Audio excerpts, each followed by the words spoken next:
Le parc animalier de Sainte-Croix vous présente Naturellement Moselle.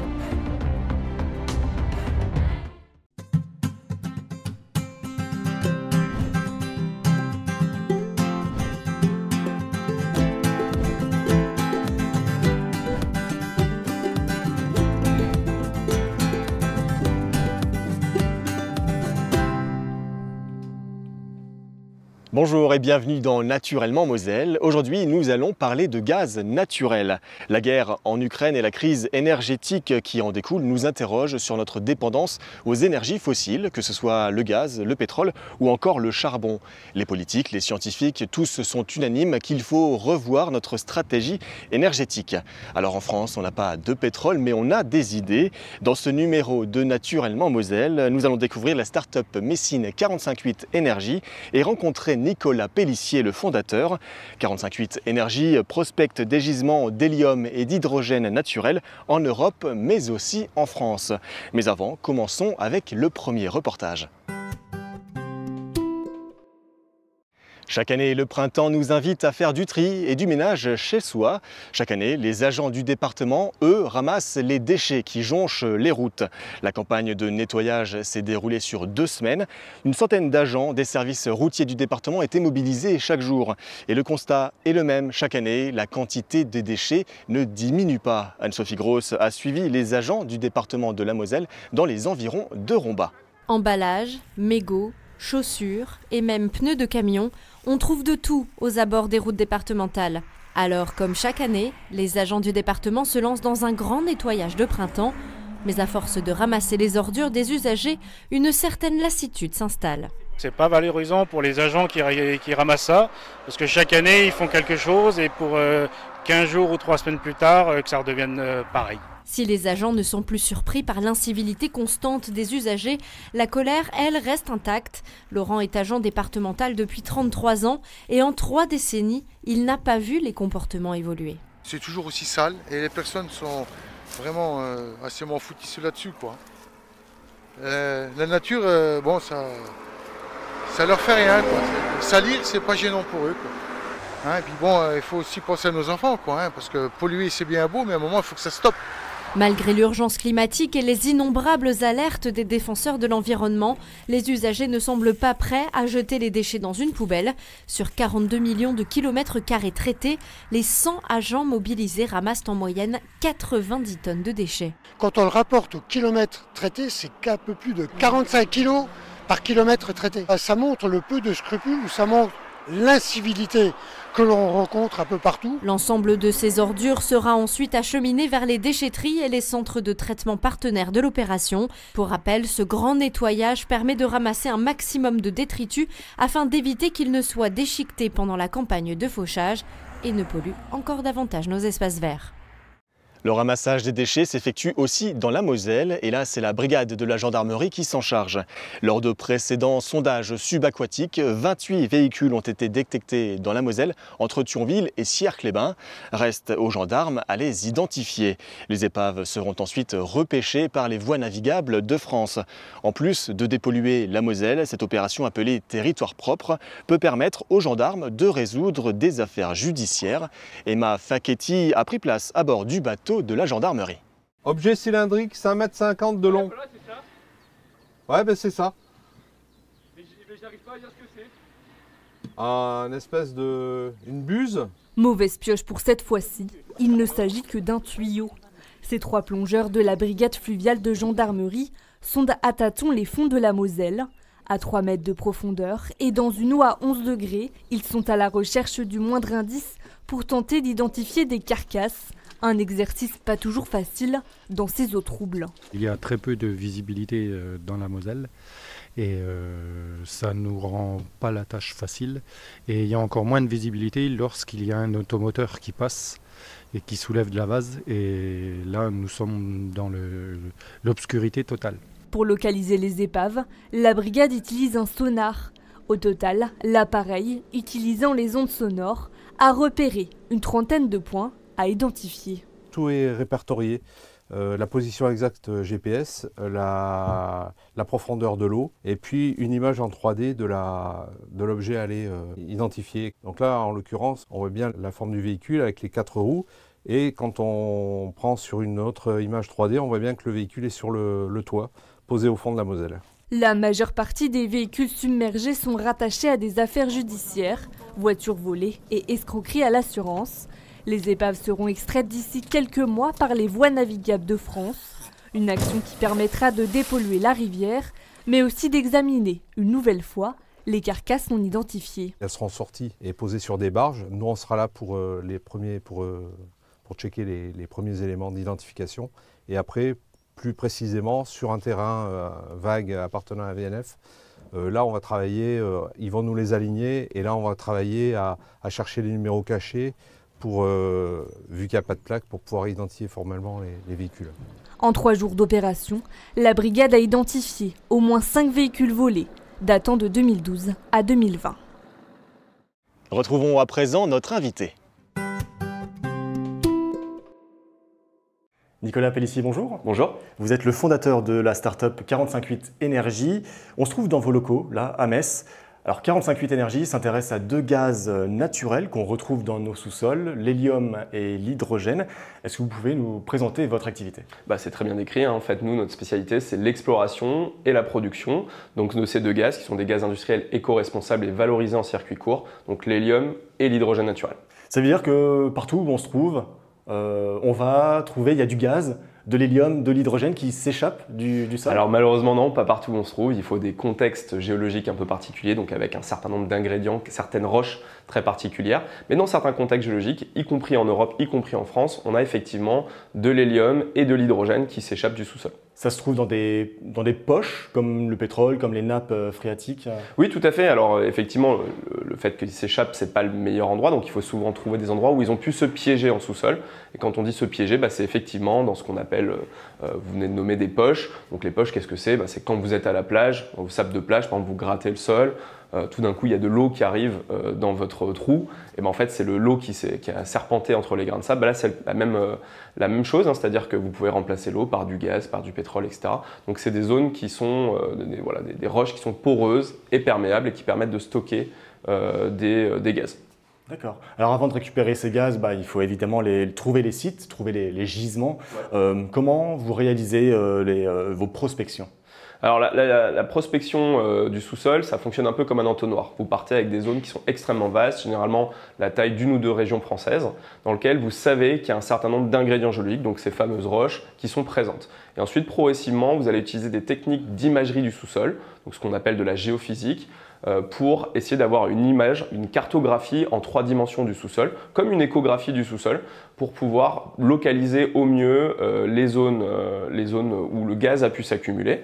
Et ensuite, il suffit d'aller vérifier donc avec des forages. Alors là, on est sur des profondeurs beaucoup plus faibles, donc les projets sont de très faible impact. On est plutôt sur des forages qui ressemblent à des forages à eau, comme il y a une 50aine de milliers de forages à eau en France. Voilà, qui nous permettent d'aller vérifier que le gaz est présent et puis bien sûr de le capter, de le valoriser. Les zones qu'on va couvrir sont des zones qui sont kilométriques. Une fois qu'on a un permis d'exploration, on va aller s'intéresser à des zones très particulières qui font plusieurs kilomètres carrés, dans lequel on va mesurer et donc avoir une image vraiment extrêmement précise de ce sous-sol sur plusieurs kilomètres carrés. Donc par exemple sur un de nos sites dans la Nièvre, on vient de faire ce qu'on appelle une acquisition sismique, donc c'est vraiment une échographie de ce sous-sol, donc qui nous a demandé l'installation de 4500 capteurs, dans lequel on a créé des micro-perturbations acoustiques, donc des ondes qui vont dans le sol et qui se réfléchissent sur des éléments géologiques majeurs et qui sont enregistrés ensuite par les capteurs. Et ensuite, on arrive à mouliner tout ça informatiquement pour avoir cette image en 3 dimensions du sous-sol. D'accord, ça fait un nombre conséquent de mesures? Oui, ça mobilise beaucoup de personnes. Là, ça a été par exemple une opération qui a duré plus de 3 semaines d'acquisition avec une trentaine d'ingénieurs sur le terrain, tous les jours, y compris le week-end, et donc 270 propriétaires qui ont été prévenus, parce qu'on a été poser ces boîtiers dans tous les jardins des gens, parce qu'il faut pouvoir couvrir toute la zone de manière égale. Actuellement, vous avez 2 permis d'exploration en France? Alors on en a un qui est obtenu, qui est dans la Nièvre, qui fait 251 km², dans lequel on a fait une découverte d'hélium qui est en cours d'appréciation. Et on en a un second qui a été déposé dans le Doubs, cette fois-ci, à l'ouest de Besançon, qui fait 306 km², qui a passé toutes les étapes d'instruction et qui est aujourd'hui dans la phase finale au niveau du ministère de la Transition écologique. Le site dans la Nièvre, c'est votre site pilote? Oui, c'est un peu notre éprouvette. C'est l'avantage d'être vraiment très proche de la surface. Le gaz est seulement qu'à 60 mètres de profondeur. En plus, on est sur une zone où on va pouvoir tester un certain nombre de technologies. On a beaucoup travaillé avec le CNRS, avec le Service géologique national pour affiner la compréhension du secteur et faire en sorte d'être en capacité à produire de manière efficace et éco-responsable ce gaz. Donc c'est vraiment effectivement une éprouvette avec plusieurs brevets sur le secteur et sur le sujet. D'accord. C'est encore en test ou alors là il y a déjà de la production de l'hélium qui s'échappe? Non, alors il y a déjà de l'hélium qui s'échappe, mais en fait il s'échappe déjà naturellement avant même qu'on intervienne. Mais aujourd'hui il n'y a pas de production à proprement parler. On sera sur une production qui va commencer mi-2023, qui aura l'avantage d'être une première européenne et même une première mondiale sur les technologies qui vont être employées. Est-ce que vous avez une idée de la capacité de ce gisement? Oui, alors la phase initiale sera relativement modeste, c'est surtout pour vérifier la capacité à produire efficacement ces gaz. La phase finale qu'on attend plutôt sur 2027 permettra de produire environ 1 million de mètres cubes d'hélium par an, ce qui représente environ 10 à 15% des besoins français. Alors l'hélium ne sert pas uniquement à gonfler des ballons, il est utilisé dans l'industrie, dans la fabrication des composants électroniques, c'est ça? Dans le médical aussi? Oui, aujourd'hui le plus gros usage de l'hélium c'est dans l'électronique de pointe, donc vos smartphones, votre télé-écran plat, votre fibre optique nécessitent de l'hélium. Également dans le médical, pour les IRM médicaux, il n'y a pas un IRM médical qui fonctionne sans hélium. Pour le traitement du Covid, où on va justement mixer cet hélium avec de l'oxygène pour améliorer le confort respiratoire des patients. Et puis un panel d'autres usages, comme du recyclage de titane dans les laboratoires, dans l'aérospatial, dans les airbags de voitures. Donc très large usage et malheureusement un gaz irremplaçable parce que des propriétés physico-chimiques exceptionnelles, un gaz complètement inerte, non toxique, qu'on peut respirer. La preuve, on l'a déjà tous fait avec les petites voies marrantes, avec les ballons de baudruche. Mais voilà, donc c'est un gaz qui est assez exceptionnel pour ça. Et à ce jour, il est en France, il est complètement importé? Oui, mais j'irais même en Europe. En Europe, il est 100% importé, ce qui en fait effectivement aujourd'hui un gaz stratégique et dont l'Europe est entièrement dépendant, essentiellement du Qatar, de l'Algérie et des États-Unis pour ce qui concerne la France. D'accord. Alors vous prospectez l'hydrogène également. Vous avez identifié des gisements aussi en France? Oui, alors ce qui est intéressant, c'est que dans certains contextes, l'hydrogène naturel est justement associé à l'hélium. C'est pour ça qu'on prospecte spécifiquement ces deux gaz. Alors, et effectivement, on a identifié des zones d'intérêt en France et en Europe, notamment en Europe centrale, sur ce qui est de l'hydrogène naturel. L'hydrogène, c'est un peu une énergie d'avenir, surtout en ce moment. L'hydrogène naturel, c'est différent de l'hydrogène qu'on obtient par électrolyse?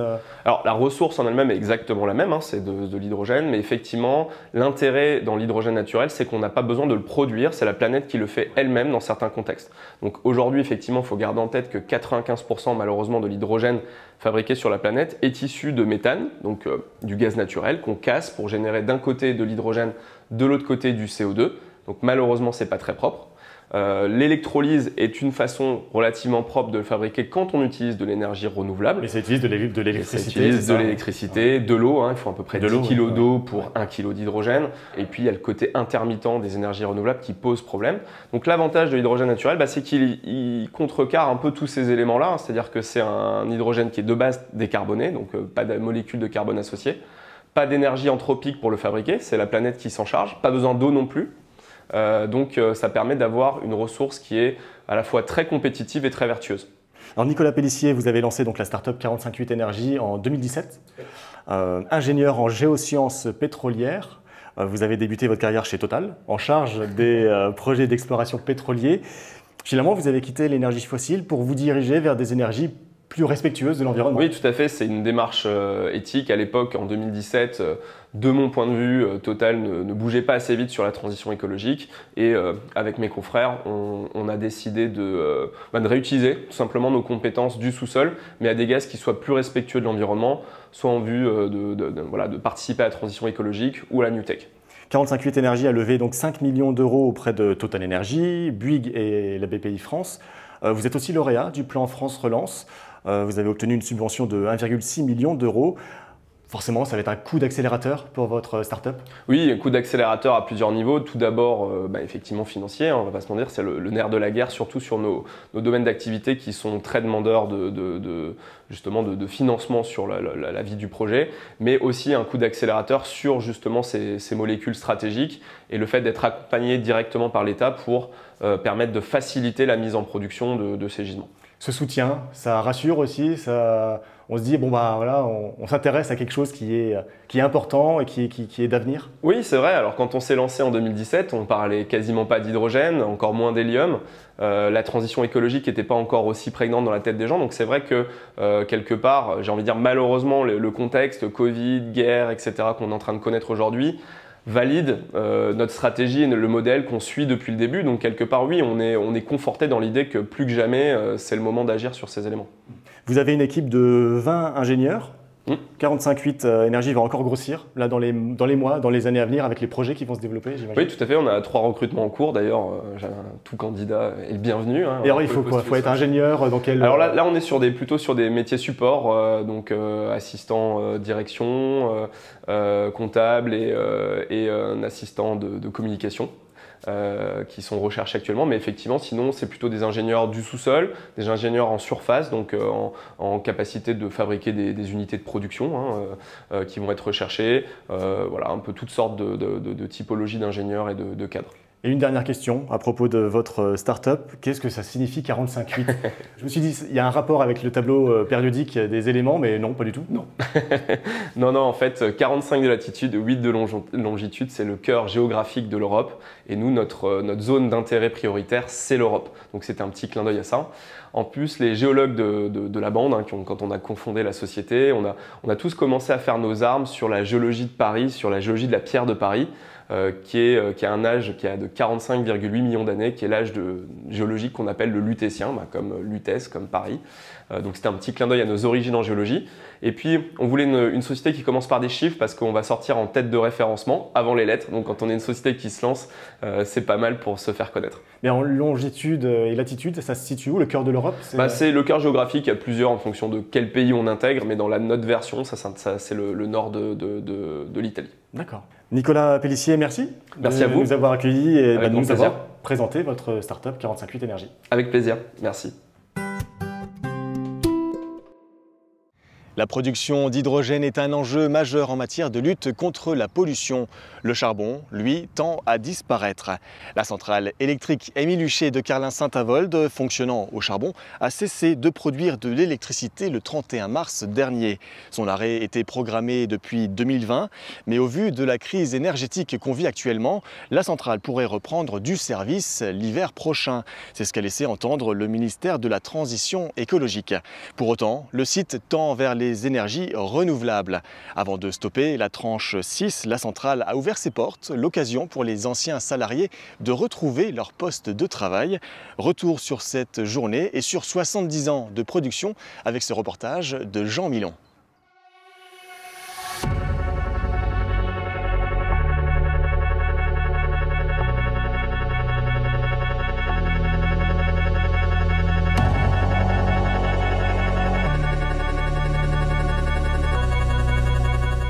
Bienvenue dans l'une des 2 dernières centrales à charbon du pays. Un monument du paysage industriel mosellan et français. À quelques heures de sa fermeture, il nous livre sa dernière démonstration. Mais avant, retour aux origines, avec ces images datant de 1981. Une centrale électrique de 600 MW d'un nouveau type, construite par les Charbonnages de France à Carlin, vient d'entrer en fonctionnement. À l'époque, la centrale Émile Huchet est considérée comme la plus grande centrale thermique de France. Nous avons veillé à ce que ce groupe ait un impact aussi faible que possible sur l'environnement. Aujourd'hui, c'est pour respecter les objectifs en matière de limitation des rejets de gaz à effet de serre qu'elle cessera de fonctionner. Ce samedi, c'était donc son ultime tour de piste. Des centaines de personnes, dont des anciens salariés, sont venus vivre ces dernières heures, en commençant par la visite du cœur névralgique de l'infrastructure, la salle des commandes. La salle des commandes, elle est là, comme vous la voyez aujourd'hui, depuis 2012 seulement. D'accord. C'est un peu idiot d'arrêter ce groupe-là qui a été modernisé quand même il y a quelques années. Et à mon avis, bon, il doit être rentable quand même encore. Hein. En tout, seulement 7 agents sont nécessaires pour garantir la bonne exploitation de la tranche. On est prêt pour la fermeture, on a notre plan d'action sur la mise en arrêt de l'installation et la sécurisation de l'installation, mais on est surtout prêt pour l'implantation des futurs projets. Nous prenons ensuite un peu de hauteur. Attention les sensations. Un monte charge nous emmène à 92 mètres de la terre ferme. Vertige assuré, sauf pour Sylvain. Lui connaît bien cette plateforme. Il y a travaillé pendant 20 ans. On est un peu ému, quoi, je veux dire, parce qu'on a vraiment des bons souvenirs. À cette altitude, les Vosges se dessinent sous nos yeux.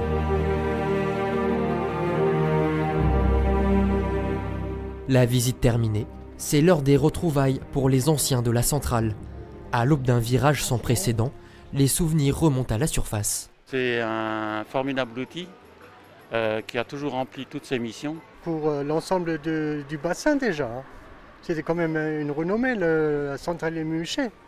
Tout le monde est triste de voir que ça se ferme dans quelques jours, c'est comme ça. Nostalgie, ça fait plaisir de revoir les anciens bâtiments, plein de souvenirs en tête, puis de revoir quelques-uns que je reconnais. Mais bon, aujourd'hui, il y a plus de calvitie que de cheveux longs. Parmi les 87 salariés travaillant encore, une partie s'en ira en retraite. L'autre participera notamment au nouveau projet. Désormais, place à la reconversion du site, la priorité étant de poursuivre l'activité industrielle. C'est une étape dans la vie de ce site. Vous avez noté que j'ai dit une étape. On est en train de démarrer une nouvelle histoire. Et l'histoire, c'est d'être toujours un acteur majeur de l'énergie, mais aujourd'hui, on produit une énergie carbonée, dont on voit qu'elle est utile, mais on produit une énergie carbonée, et demain on produira une énergie utile, mais totalement décarbonée. Oui, il faut passer aux énergies renouvelables, c'est un peu normal, quoi. Parce qu'il faut... Charbon, je pense que c'est terminé. La centrale accueillera bientôt une chaufferie biomasse et espère produire de l'hydrogène. Dans les prochains mois, les prochaines années, le charbon disparaîtra donc des sols et laissera place à une nouvelle ère, celle de l'électricité verte. En lien avec la production de charbon en Moselle-Est, la carrière Barrois, appelée aussi carrière de Frémin-Merlebach, était exploitée de 1920 à 2001. 124 millions de mètres cubes de sable ont été extraits par les HBL, les houillères du bassin de Lorraine, pour remblayer les galeries des mines de charbon. Aujourd'hui, la nature a repris ses droits dans cette cuvette de 850 mètres de large et 4 km de long. Et le site pourrait se muer en projet touristique. C'est en tout cas ce que souhaitent les élus locaux. Anne-Sophie Grosse nous présente les projets à l'étude. Cette carrière, c'est la plus grande de tout le bassin houiller lorrain. Autrefois, on y extrayait du sable pour les besoins des mines. Mais aujourd'hui, la nature a repris ses droits. Et pour les acteurs locaux, il est temps de lui donner un autre visage. L'idée, c'est d'y créer une activité de restauration, éventuellement d'hôtellerie, pour pouvoir accueillir le tourisme. C'est d'y créer un tourisme doux, c'est-à-dire pistes cyclables qui sont déjà en cours pour la plupart, des activités équestres, des promenades à cheval ou en calèche, et peut-être, pourquoi pas, des activités sur le schistier, style deltaplane ou style piste de luge artificielle ou tyrolienne. Si le site est déjà en partie renaturé, l'objectif est à terme d'y développer l'écotourisme, une manière aussi d'attirer les visiteurs dans une partie méconnue de la Moselle. Je pense que ça montre une Moselle naturelle, une Moselle qui a transformé son histoire industrielle en une valorisation naturelle d'un espace et donc donne une image très valorisante de la Moselle-Est et c'est la raison pour laquelle j'ai souhaité le visiter pour voir de quelle façon le département pouvait s'inscrire dans cette démarche-là et apporter sa contribution et surtout valoriser et promouvoir un site naturel au service du tourisme et de l'attractivité du territoire. Pour l'heure, rien n'a réellement été acté, mais les projets sont à l'étude. En attendant, la carrière Barrois peut d'ores et déjà se visiter puisqu'elle fait partie des randonnées les plus remarquables de la communauté de communes de Frémin-Merlebach. Pour découvrir cet espace naturel, une balade de 8 km vous permet de faire le tour du canyon. Et si vous souhaitez vous balader en pleine nature, la 16e édition de la Fête de la Nature va se tenir du 18 au 22 mai prochain. En Moselle, vous pourrez notamment découvrir la pelouse calcaire de la côte de Delme ou encore celle de Laurie. Une belle idée de balade pour observer notamment les orchidées sauvages et comprendre cet écosystème. Je vous invite à consulter le site internet fêtedelanature.com pour découvrir les activités proposées à côté de chez vous. Faune à présent, le parc animalier de Sainte-Croix a rouvert ses portes le 2 avril dernier. Si vous avez prévu d'y faire un tour prochainement, vous allez pouvoir admirer un nouveau pensionnaire, un panda roux. Zaya, une femelle de 8 mois, est arrivée le 16 mars dernier en provenance d'un parc hollandais. Le parc de Sainte-Croix compte désormais 3 spécimens de panda roux, une espèce menacée dans son habitat naturel. Présentation de Zaya avec ce reportage de Ghislain Schumacher. Voici Zaya, la nouvelle coqueluche du parc de Sainte-Croix. Cette boule de poil de 3,7 kg n'a pas l'air d'être intimidée par son nouvel habitat, réaménagé spécialement pour l'accueillir. Zaya nous a été confiée par le coordinateur du programme d'élevage européen des pandas roux. Et donc il a décidé de nous placer cette petite femelle parce que pour le moment elle n'avait pas de place en reproduction. Et donc un jour, peut-être qu'elle pourra participer à la reproduction pour cette espèce-là. Pour fêter son arrivée, les soigneurs lui ont concocté un menu de fête, principalement composé d'eucalyptus. Progressivement, Zaya apprend également à connaître ses 2 autres congénères, Bao et Yingtao. Le parc participe à la préservation des pandas roux depuis 2015. Leur enclos est d'ailleurs situé sur un sentier dédié à la biodiversité mondiale. Il est originaire d'un milieu qui est très menacé par la déforestation et le braconnage. Donc c'est vrai que d'avoir un animal aussi chou, c'est ce qui fait vraiment son grand rôle d'ambassadeur pour tout son milieu. Au-delà de l'accueil des pandas, le parc soutient également des ONG en Asie centrale pour tenter de sauver l'espèce. Aujourd'hui, seulement 10 000 spécimens sont répertoriés à l'état sauvage, un chiffre qui tend à la baisse chaque année. Le parc a créé un outil qui s'appelle le Fonds de dotation Sainte-Croix Biodiversité et qui permet à travers les dotations, mais également les parrainages donc du public, de soutenir des actions en faveur de la conservation, notamment une association qui s'appelle Red Panda Network et qui œuvre pour la conservation des pandas roux dans la nature. Les financements du parc ont déjà permis de replanter 1250 arbres pour restaurer l'habitat naturel des pandas roux. Pour soutenir ces initiatives, vous pouvez parrainer l'un des pandas via le site internet du parc. Et c'est la fin de cette émission. Merci de votre fidélité. On se retrouve naturellement le mois prochain pour un nouveau numéro de Naturellement Moselle.